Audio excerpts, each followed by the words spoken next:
하나님, 오늘도 무능한 자로 이 자리에 섭니다. 하나님의 말씀이 저의 무능한 어눌한 혀를 통해서도 분명하게 선포될 수 있도록 저를 붙들어 주시고, 하나님의 말씀을 하나님의 성령께서 친히 확증해 주옵소서. 예수님 이름으로 기도합니다. 아멘. 유대인도 복음이 필요하다 라고 제가 처음 말씀을 묵상하다가 노트에 적었습니다. 종교인은 진짜 종교를 모른다. 우리 역시 유대인 같은 종교인이기 때문에 제목을 또 이렇게 수정을 했습니다.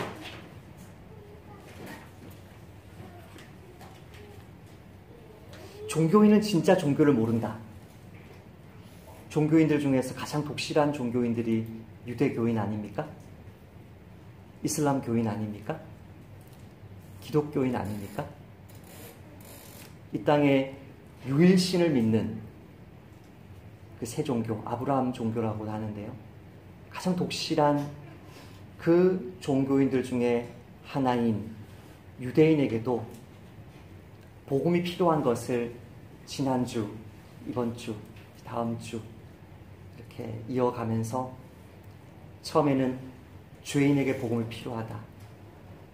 성적인 죄에 빠져있는 죄인이든 악독한 인간관계의 죄에 빠져있는 죄인이든 또 유대인에게도 복음이 필요하고 결국은 모든 사람에게 복음이 필요하다는 그 결론을 내리기 위해서 사도 바울을 통해 성령님이 우리를 이끌어가고 계신데요. 유대인도 복음이 필요하다. 종교인은 진짜 종교를 모른다. 어떻게 그렇게 독실한 신앙인들이, 어떻게 그렇게 하나님 한 분만을 드높였던 이 종교인들이 그렇게 놀라운 하나님의 선물을 다 가지고 있었음에도 불구하고 진짜 종교 생활을, 진짜 신앙 생활을, 진짜 하나님을 섬기는 것이 무엇인지 모를 수 있었을까? 과연 그것은 오늘날 우리가 그리스도인으로 신앙 생활하는 데 있어서 무엇을 우리에게 말해주는 것일까? 유대교인을 비판하는 본문으로 가는 게 아니고 유대인의 그 한계를 보면서 왜 이런 한계에 빠질 수밖에 없었는지, 나는 혹시 이들과 같은 올무에 빠져드는 삶을 살고 있는 것은 아닌지, 나에게 진짜 말씀을 행할 수 있는 능력은 내가 어떻게 소유할 수 있는지, 그 지향점을 보면서 말씀을 같이 보기를 원합니다. 유대인은 어마어마한 착각 속에 빠져 있었다고 지난주 말씀에서 나누었던 것 같습니다. 남을 판단하고 있는 자신은 하나님의 심판을 피할 줄 착각했습니다. 자기가 판단하고 있는 그 죄를 자기가 짓고 있기 때문에 남을 판단하는 것이 곧 자기를 정죄한다는 사실을 알지 못했습니다. 하나님이 인종과 종교를 따라 사람을 차별하신다고 착각했죠. 자기는 유대교인이니까, 율법을 가지고 있으니까, 할례를 가지고 있으니까 하나님이 나를 지옥에 보내지 않으실 거라 생각했죠. 하나님의 말씀을 계속 듣고 있으면 의인이라고 착각했죠. 하나님의 말씀은 행하는 자가 의인인데, 말씀을 들으면, 설교를 많이 들으면, 유명한 설교자들의 설교를 계속 들으면 내가 무엇인가 착해지는 것 같고 내가 의인인 것 같고 그렇게 착각을 했죠. 그런 어마어마한 착각 속에 그들이 결코 하나님 앞에 의롭다는 인정을 받을 수 없다는 사실을, 그들에게도 복음이 필요하다는 사실을 사도 바울이 이야기하니까 이 로마서 말씀을 듣고 있는 유대인들 중에 마음속에 불이 일어날 거 아니에요? 거부감이 일어날 거 아니에요? 그러니까 이제 이야기를 해요. 17절에 유대인이라고 그 종교인들 중에 특별히 사도 바울이 유대인을 지목하고 있음을 이야기해요. 유대인이라 불리는 내가 율법을 의지하고 하나님을 자랑하며. 여기서 오해하지 말 것은 우리는 복음과 율법을 대조시키고 이렇게 반대되는 것이라고 생각하니까 부정적인 거구나. 율법을 의지하는 것은 부정적인 것이구나. 18절에 율법의 교훈을 받는 것은 부정한 것이구나. 안 좋은 것이구나. 20절에 율법에 있는 진리와 지식의 모본을 가진 것이 무언가 잘못된 것이구나 라고 오해하면 안 돼요. 이 율법은 살아있는 하나님과 관계를 맺는 생명의 길이에요. 십계명을 여러분 지키면 여러분의 삶 속에 하나님의 생명이 가득할 것입니다. 그 십계명 말씀을 바보같이 우직하게 지키기 위해서 몸부림치면 그 삶이, 아니요, 그 말씀이, 그 십계명 말씀이 여러분의 삶을 지키고 보호할 것입니다. 너무나 선한 선물을 받았어요.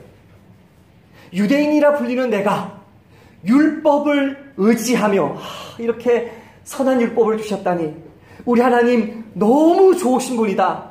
하나님을 기뻐하고 즐거워하는 것 좋은 것입니다. 그렇죠? 좋은 것이죠? 율법의 교훈을 받아서 하나님의 뜻을 알고 지극히 선한 것을 분간하는 것 좋은 것입니다. 맹인의 길을 인도하는 자로, 어둠에 있는 자의 빛으로, 이렇게 부모로서, 교사로서 내가 쓰임받는 것 감사합니다. 나에게 하나님의 말씀에 대한 지식이 있으니까. 율법에 있는 지식과 진리의 모본을 가진 자로서, 어리석은 자의 교사로, 어린아이의 선생으로 스스로 확신합니다. 이 말씀 가지고 사람 살릴 수 있겠구나. 너무나 좋은 선물을 받았습니다. 우리가 마치 유대인들처럼 구약 성경 한 곳만이 아니고 신구약 성경 전체를 가지고 있는 것처럼 너무나 감사한 것입니다. 그런데 무엇이 문제입니까? 무엇이 어디에서 잘못된 것입니까? 이렇게 선한 선물을 가지고 있는데 왜 이들에게 진정 하나님이 원하시는 삶을 살지 못한 문제가 무엇입니까? 21절이죠. 같이 읽을까요? 시작. 그러면 다른 사람을 가르치는 내가 내 자신은 가르치지 아니하느냐? 도둑질하지 말라 선포하는 내가 도둑질하느냐? 자, 여기서 오늘 본문을 내 삶 속에 주의를 환기시키기 위해서 예화를 드리려고 하는데요. 이 예화가 여러분에게 너무나 동떨어진 예화일까봐 두렵긴 한데요. 그러면 다른 사람을 가르치는 내가 내 자신은 가르치지 않냐느냐? 도둑질하지 말라고 선포한 내가 도둑질하느냐? 그 뒤에도 나오죠. 간음하지 말라고 하는 내가 간음하냐? 우상 숭배하지 말라는 내가 우상 신전 물건을 도둑질하냐? 이런 일이 일어날 수밖에 없는 큰 신학적인 두 흐름이 있어요. 이게 본문을 비춰주는 것만으로 여러분에게 다가오면 좋겠는데요. 신학에, 이게 유대교 신학이든 기독교 신학이든 신학의 큰 두 흐름이 있어요. 어떤 흐름이 있냐면, 사실 여러분도 이 두 흐름 가운데 어느 한 흐름에 치우쳐 있거든요. 어떤 흐름이 있냐면, 하나님의 말씀을 누가 이해할 수 있냐? 하나님의 말씀을 누가 가르칠 수 있냐? 이 질문에 대한 답에 두 가지 흐름이 있어요. 어떤 한 가지 흐름이 있냐면, 하나님의 말씀은 진리니까, 모든 사람에게도 진리니까, 모든 사람들이 하나님의 말씀을 이해할 수 있고, 모든 사람들이 하나님의 말씀을 가르칠 수 있고, 모든 사람이 하나님의 말씀을 전파할 수 있다. 불신자도 타종교인도 하나님의 말씀을 객관적으로 연구할 수 있다. 이게 하나의 큰 흐름이에요. 큰 흐름이에요.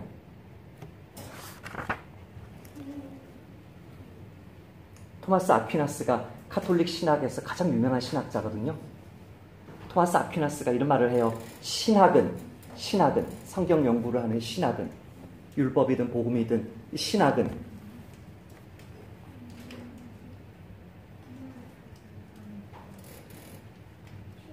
사변적이고 이론적인 학문이다.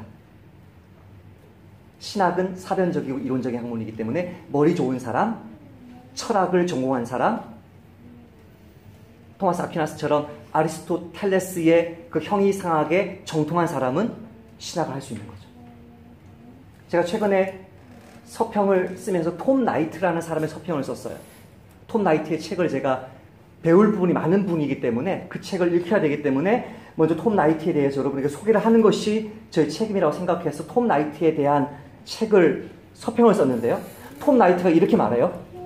똑같은 길이에요. 이 길로 가고 있는 사람들이에요. 전부 다.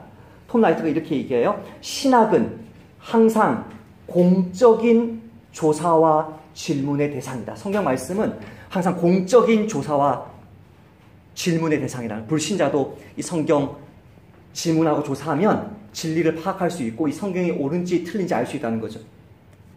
중생하지 않은 이성도 성경을 제대로 이해하거나 순종할 수 있다는 것이죠.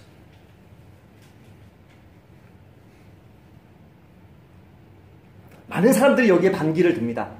새로운 길이라기보다는 옛 길, 전통적인 길, 2000년 역사 속에서 교회가 붙들어 온 그 길, 심지어 그 사람이 박사학위가 없을지라도 촌부가 되어서 그냥 노인이 되어서 할머니 할아버지가 되어서 예배당에 새벽기도에 와서 금요철야에 와서 묵묵히 기도하면서 말씀 붙들고 살아가는 그 노인이라고 할지라도 하나님을 향한 헌신과 신앙이 없는 신학 박사들보다도 더 주님을 어떻게 섬겨야 되는지 더 잘 알 수 있다. 이 길이 있어요. 토마스 아킨피스 그리스도를 본받아 라는 책을 우리가 읽었는데요. 토마스 아킨피스가 이렇게 이야기해요. 그런 태도는 신학을 가지고 이론적으로 사변적으로 머리 좋은 사람이 성경 바르게 이해할 수 있고 가르칠 수 있다라고 생각하는 그런 태도는 하나님께 순종하게 하기보다 하나님에 관한 사변을 조장한다. 이렇게 해야지 내 자식에게, 저렇게 해야지 내 이웃에게 많은 말을 할 수 있으나 그 모든 지식이 그의 사변일 뿐이다. 토마스 아켄피스가 그렇게 이야기했어요. 아빌라의 테레사, 칼빈과 거의 동시대 사람이에요. 신학이 뭐냐? 신학은 하나님과의 변화된 인격적 관계를 다루는 학문이다. 신학은 성경 말씀이 뭐냐? 성경 말씀을 묵상하고 연구하고 기도하고 설교를 준비하고 설교를 듣는 게 뭐냐? 하나님과의 변화된 인격적 관계가 무엇인지를 설명하고 그거 붙들고 그대로 살아가려고 몸부림치는 학문이 신학이다. 토마스 머튼이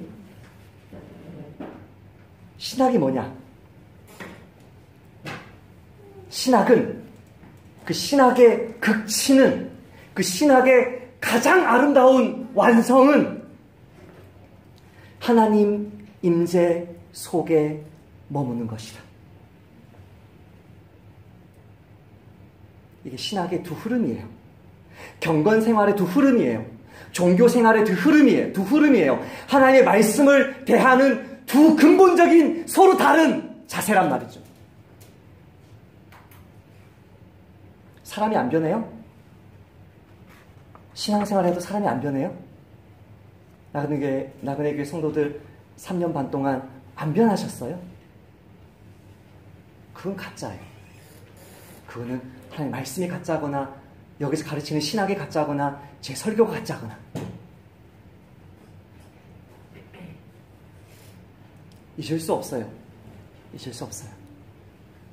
10년 교회를 목회했는데 사람이란 변하지 않는 것이구나. 그런 결론을 내리고 목회 그만두고 선교지로 간 어느 목사님의 그 모습 잊을 수 없어요. 왜 선교 가요, 그러면? 선교지 왜 가요? 한국에서도 사람이 변하지 않는다며요. 말씀 기도를 이게 세 줄이잖아요. 아침, 점심, 저녁 내려오잖아요. 이렇게. 벌써 3년이 돌았잖아요. 그럼 저는 제가 지금 말씀 기도를 보내고 있는, 아침마다 여러분을 보내고 있는 그것을 벌써 이제 2번째 하고 있는 거예요. 가끔 제가요, 예전에 한 거를 한번 비교해봐요. 제가 변하고 있어요. 제가 성장하고 있어요. 할렐루야.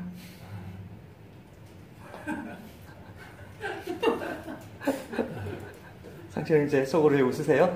저 목사 안 변했는데 여전히 고집스럽고 교만하고 거칠고 돌 짚고 날리고 이런 목사인데 안 변하나요? 정말? 아니에요.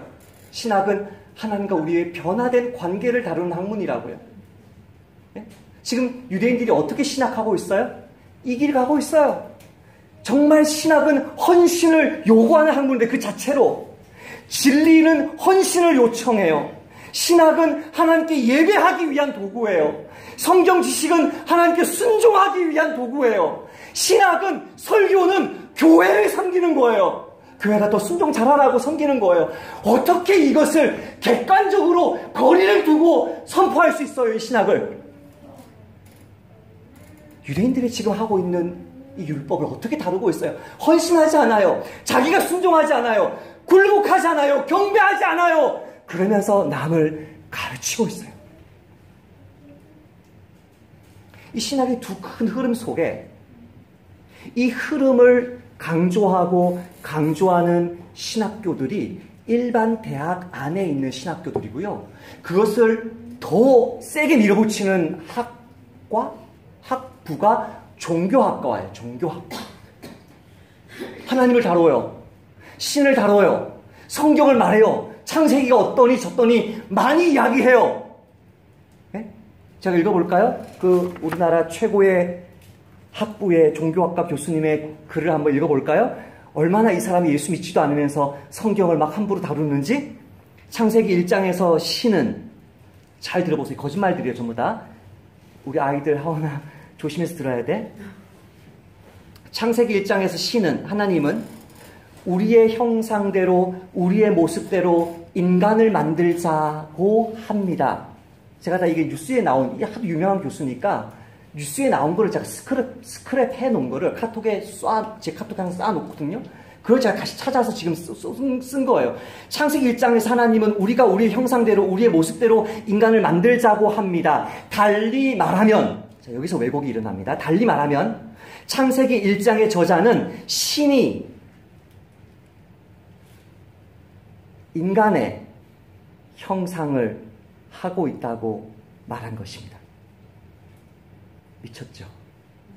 우리가 하나님을 닮은 건데 하나님이 우리 모습이라는 거예요. 이는 인간이 하나님이다. 인간이 신이다. 라는 선언문입니다. 창세기 1장이.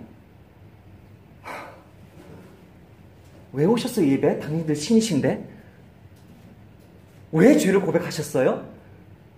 왜 하나님을 예배하고 오지? 우리가 신인데?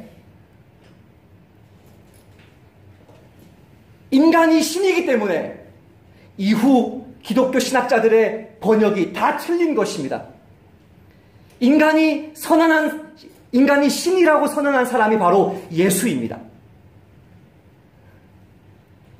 모세가 떨기나무 앞에서 당신이 누구냐고 물었을 때 하나님은 I am who I am. 정확하게 번역하면 이렇게 번역돼요. 근데 이 사람은 이렇게 번역했어요. I'm myself. 나는 나 자신이다. 이렇게 대답했습니다. 바로 그때의 그 나 자신이 바로 우리가 소유해야 될 확장된 자아, greater myself. 나는 신이구나. 내 인생 주인이 나구나.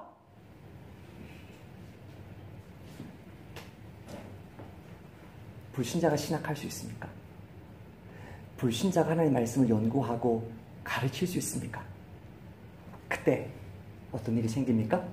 자기 삶과는 전혀 상관없는 그런 설교, 그런 잔소리, 그런 학문을 자녀들에게, 성도들에게, 학생들에게 가르칩니다. 이 교수 수업 들어가면 서울대에서 기독교 신앙 잃어버린다고 소문이 났습니다. 기독교 교수회에서 이 교수 정말 기도 제목입니다. 2달 전입니다. 이처럼 불신자로서 성경의 그 종교를 자기 마음대로 재단하고 하나님 말씀을 믿지도 않으면서 그 말씀을 자기 마음대로 해석하던 이분이 갑자기 사직했습니다.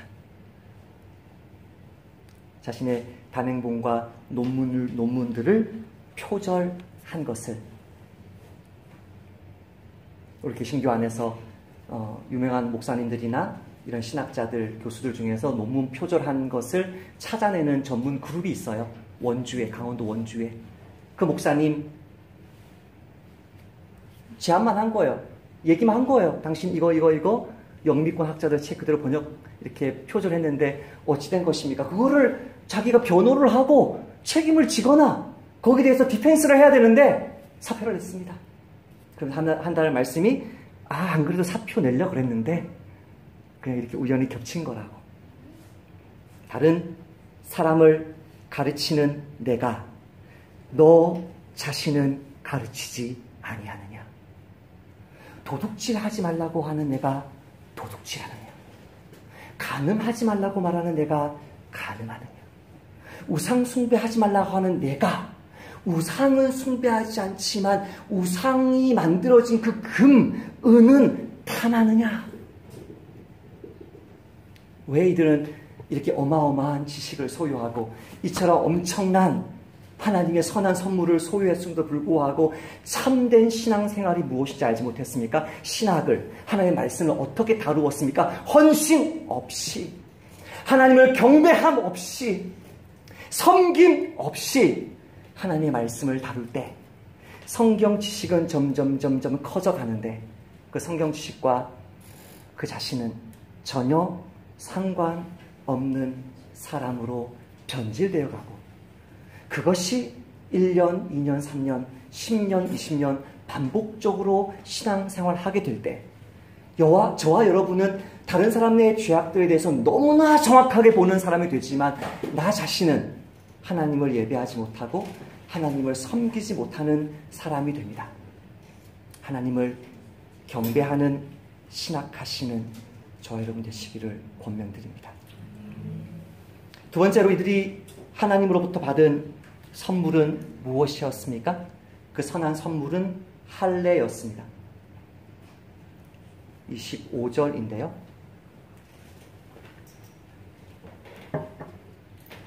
25절 말씀을 함께 읽어 보십시다. 시작.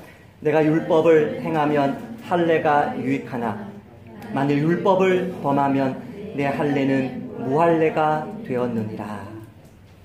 여러분, 사랑하는 친구에게 귀한 선물을 합니다. 그 사랑하는 친구에게 너무나 귀한 선물을 합니다. 근데 그 선물이 눈에 보이지는 않습니다. 그러나 너무나 귀한 선물입니다. 그 선물의 이름을 이렇게 한번 붙여볼까요? 당신과 나의 변함없는 관계. 이게 선물입니다.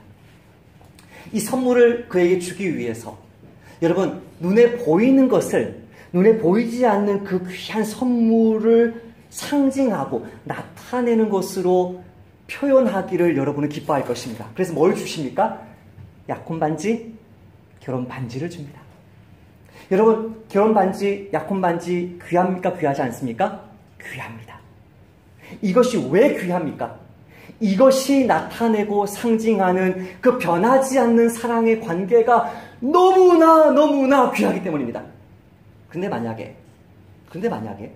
그 약혼 반지를 끼고 결혼 반지를 끼고 온갖 음행들을 행한다면, 그래서 그 약혼 반지가 결혼 반지가 드러내고 상징하는 그 관계를 깨트려 버린다면 그 약혼 반지와 결혼 반지는 더 이상 의미 없는 것이고 남을 속이는 것이고 자기를 자랑하는 것이 되겠죠.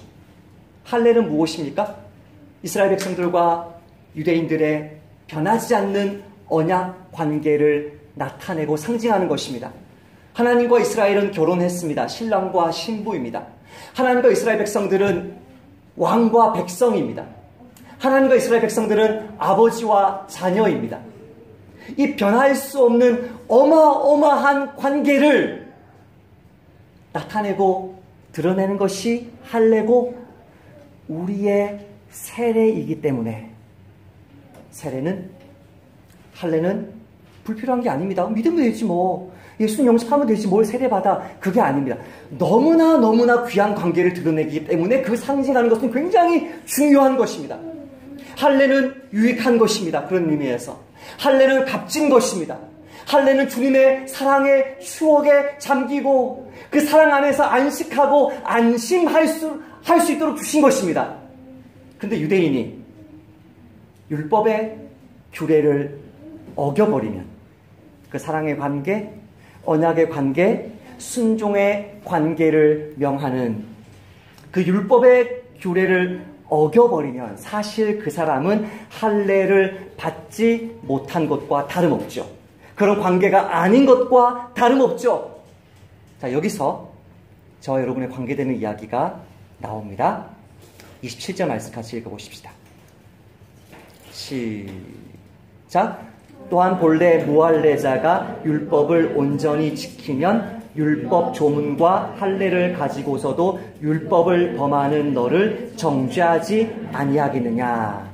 유대인들보다 율법을 잘 지킬 수 있는 이방인 불신자는 없습니다.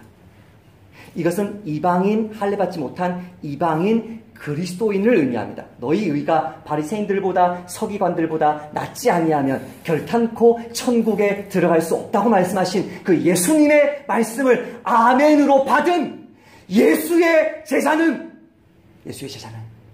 그 예수님이 바리새인들과 서기관들이 그렇게 꼬투리 잡으려고 그렇게 흠 잡으려고 호시탐탐 노렸어도 무흠했던 예수님의 그 길을 따라가기 때문에 사람들의 눈에 보이려고 사람들 있을 때만 선을 행하고 사람들 없을 때는 간음, 우상숭배, 도둑질을 행했던 바리새인들과 서기관들과 비교할 수 없는 기쁨에 자발적인 옆에 아내와 남편이 있지 않아도 부모와 자식이 있지 않아도 하나님 그분을 기쁘시게 하기 위해서 순종하는 삶이 사라지는 줄 믿습니다. 아멘. 아멘 하시는 분은 경험했기 때문에 하는 거고 안 하시는 분은 경험 제대로 못했기 때문에 안 하실 수 있는데요. 경험 제대로 못했다고 할지라도 믿음으로 아멘 하면 경험하게 될 거기 때문에 다시 제가 이야기할게요. 하나님 말씀에 순종하는 그 능력이요. 유대인들보다 우리 주님을 사랑하고 기뻐하는 우리가 더 온전히 순종하게 될 것을 믿습니다. 아멘이죠.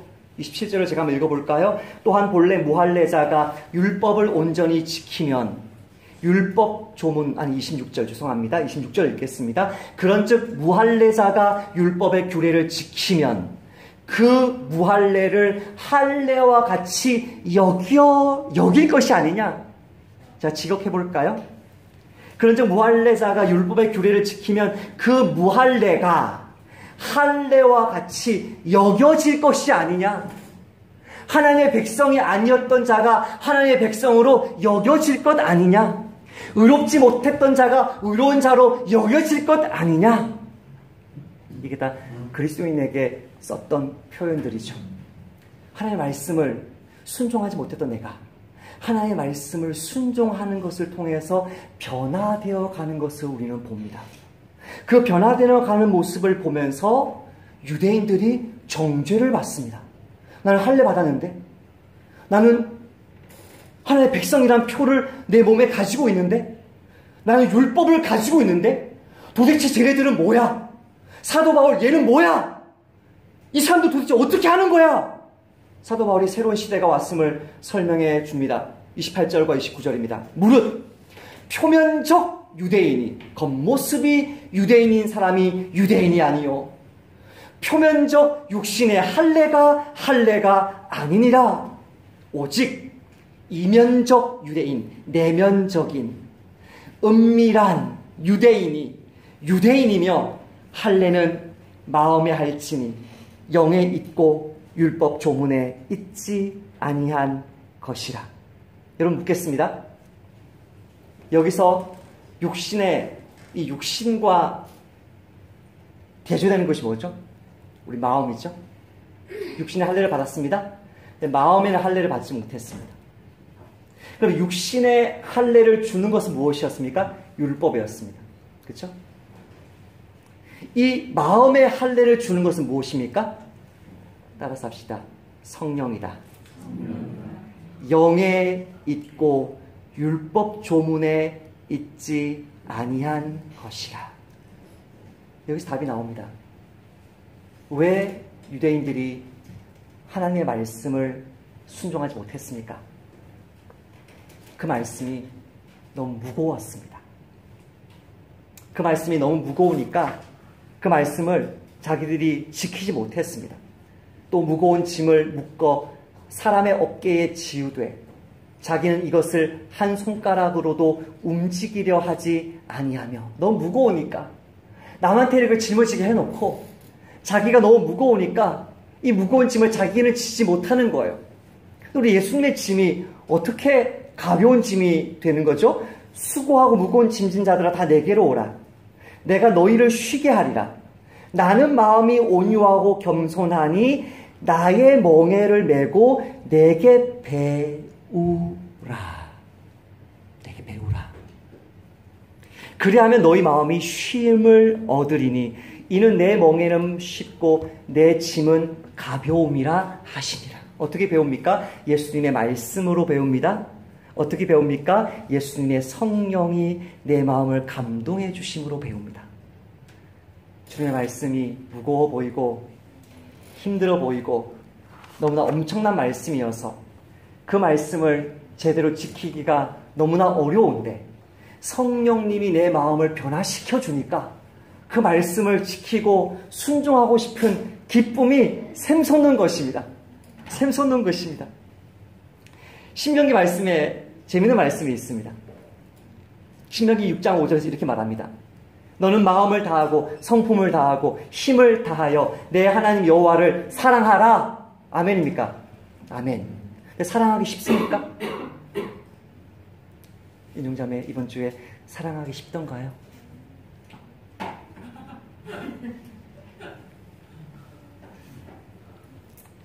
신명기 10장에서 같은 말씀을 하셨습니다. 여호와께서 오직 내 조상들을 기뻐하시고 그들을 사랑하사 그들의 후손인 너희를 만민 중에 택하셨으니 오늘과 같으니라. 그러므로 너희는 마음의 할례를 행하고, 오늘 말씀과 같은 말씀인 것 같으나 사실 같은 말씀이 아닙니다. 스스로 행하는 것이기 때문에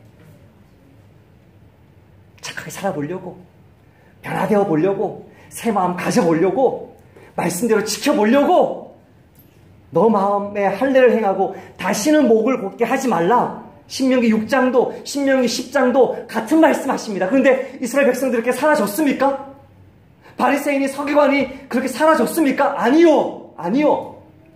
그러자 하나님은 신명기 30장에서 포로기로 돌아온 이스라엘 백성들을 향해서 이렇게 말합니다.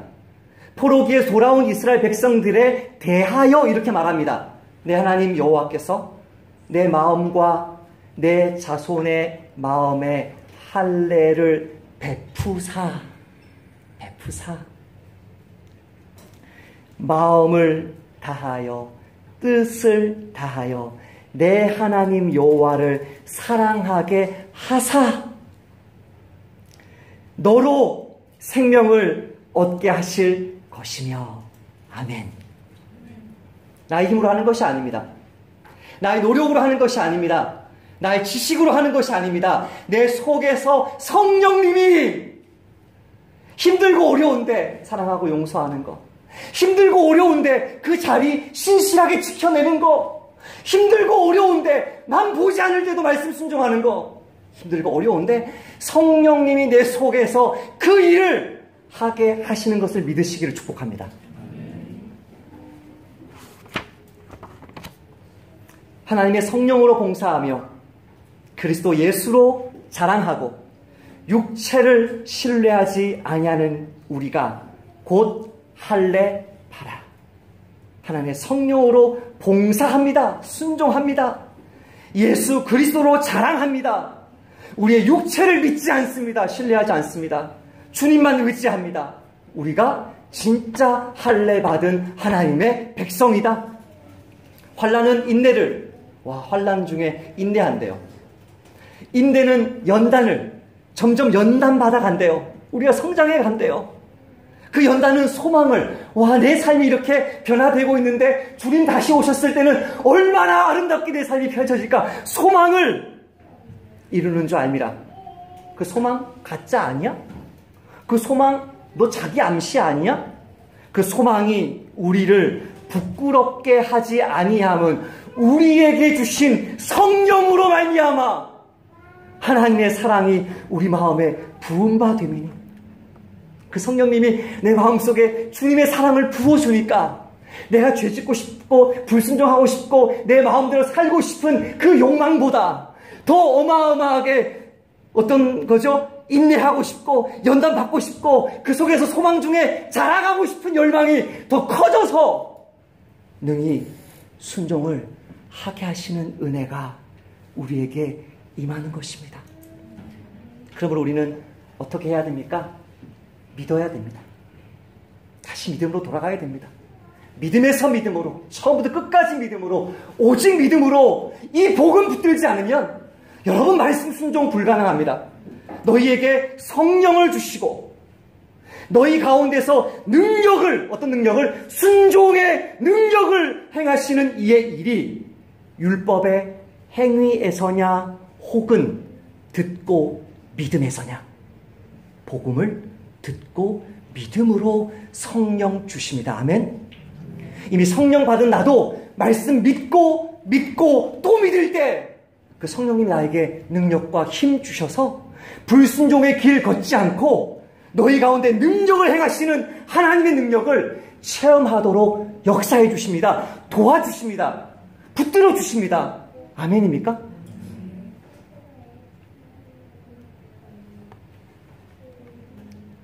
이번 주에 저희 지인이 주중에 교회에 찾아왔습니다. 그 지인은 성령 받은 분입니다. 이미 하나님의 말씀을 다 아는 분입니다.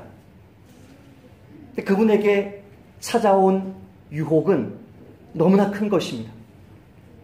내가 눈 한번 감으면 내가 큰 돈을 벌 수 있는 것입니다. 그런데 마음속에서 성령님이 계속 책망하는 거예요. 그거 도둑질이다. 그거 횡령이다. 그 리베이트 받으면 안 된다. 책망하고 책망하는 거예요. 교회를 찾아왔어요.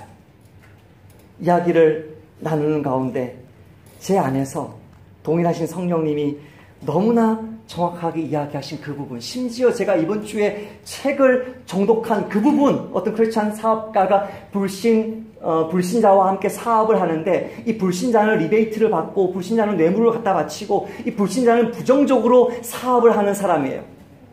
나는 정직하게 사업을 해야 되는 크리스찬이에요.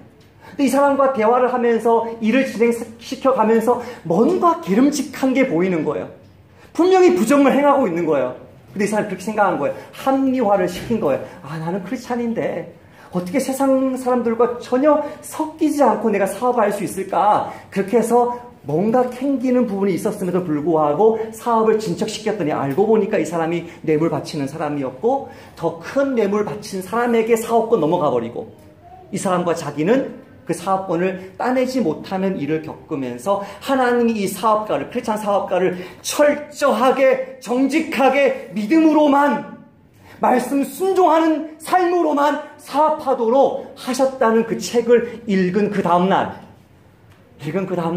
아침에 누가 찾아와서 저에게 상담을 받는데 바로 이분의 이야기가 주님이 나에게 읽게 하신 이 책의 이야기인 거예요. 그것 가지고 그분과 대화 나누고 그 책 빌려드리고 그렇게 그분 보내고 나서 오후 2시인가요? 3시인가요? 목사님 너무너무 기쁩니다. 너무너무 기쁩니다. 너무너무 행복합니다. 저 이제 하나님의 역사하심을 믿겠습니다. 내가 재정적으로 어려울 때마다 내가 재정적으로 힘들 때마다 하나님이 어떻게 그 재정의 위기 속에서 우리 가정을 건져주셨는지를 적어가겠습니다.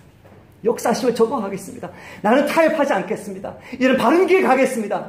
성령님이 그 마음속에 기쁨과 평강을 넘치도록 부어주는 거예요. 아침에 와서 3시간을 상담받고 갔으면 굳이 전화 안 해도 되잖아요. 그거를 간증하고 싶어서 기뻐하시고 전화를 하시는 거예요. 그 마음속에 성령님이 기뻐하시고 즐거워하시는 어마어마한 기쁨을 누리는 거예요. 누가 순종할 힘을 주십니까? 성령님이 순종할 힘을 주십니다. 이번 주에 이 책을 제가 읽었습니다. 마음에도 길이 있다.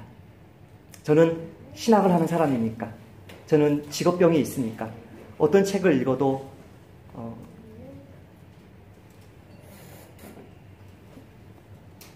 하나님의 말씀으로 적용을 시키는 버릇이 있는데요. 그냥 처음 읽었을 때는 제가 지난주 설교할 때 우리 소용자매가 앉아있음에도 불구하고 정신분석학이나 심리학을 모른다고 한 게 너무 미안한 거예요, 제가. 나는 무책임한 목사야. 어서 가서 정신분석학 책을 읽어야 돼. 그래가지고 크리스찬 정신과 의사의 책을 제가 붙들고 읽은 거예요. 근데 이걸 읽으니까요, 여기에서 나오는 모든 이런 병리적인 길들, 억압, 전치, 투사, 합리화, 동일시, 이 모든 것이 말씀 앞에 정직하게 자기를 세우지 않고 남을 탓하거나 남을 가르치거나 자기를 합리화시키려고 하거나 자기의 어두운 욕망을 눌러두려고 하는 모든 율법적인 종교적인 신앙생활의 모습들만 모아놓은 것 같은 거예요. 이런 어떤 병리적인 현상을 이야기하면서 이 크리스찬 정신과 의사가 이렇게 이야기합니다. 저는 이 말에 가장 은혜를 받았는데요. 와, 이분은 신학자구나. 한번 제가 읽어볼게요. 이런 정신분석학을 자기가 프로이트의 이론을 다 이야기하면서도 그 프로이트가 말했던 우리 마음속에 그런 퇴행적인 그 억압하는 그 모든 방어 기제를 뛰어넘는, 이게 이제 마음에 난 길이에요. 마음에 난 길인데 여기로 막 도망치려고 하니까 우리 마음의 생각을 통제하라, 다스려라, 붙들어 매라, 그렇게 얘기를 하는 건데, 이 크리스찬 의사로서 이렇게 이 책을 한마디로 요약해 주는 거예요. 저는 태어날 때의 인간의 마음은 전체적이거나 중심적인 방향 또는 색깔이 이기적이고 자기중심적이고 거짓되다고 생각하긴 하지만, 우리 마음의 심층 세계에는 원래 창조주께서 주신 이웃을 배려하고 사랑하는 본래적인 마음이 있다고 믿습니다. 이걸 믿으면 크리스찬으로서 정신 분석학을 하는 것이고, 이걸 믿지 않으면 프로이트의 제자가 되는 것인데요.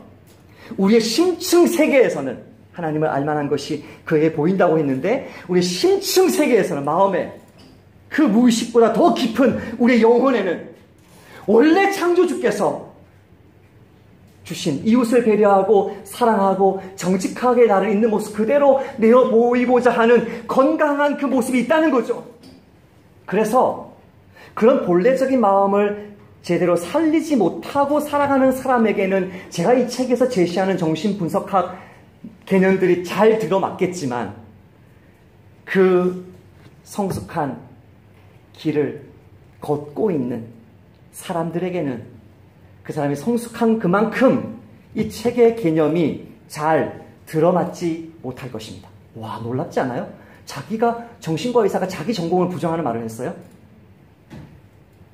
쉽게 생각하면 실제로는 부정한 것이 아니라 그걸 뛰어넘은 건데요.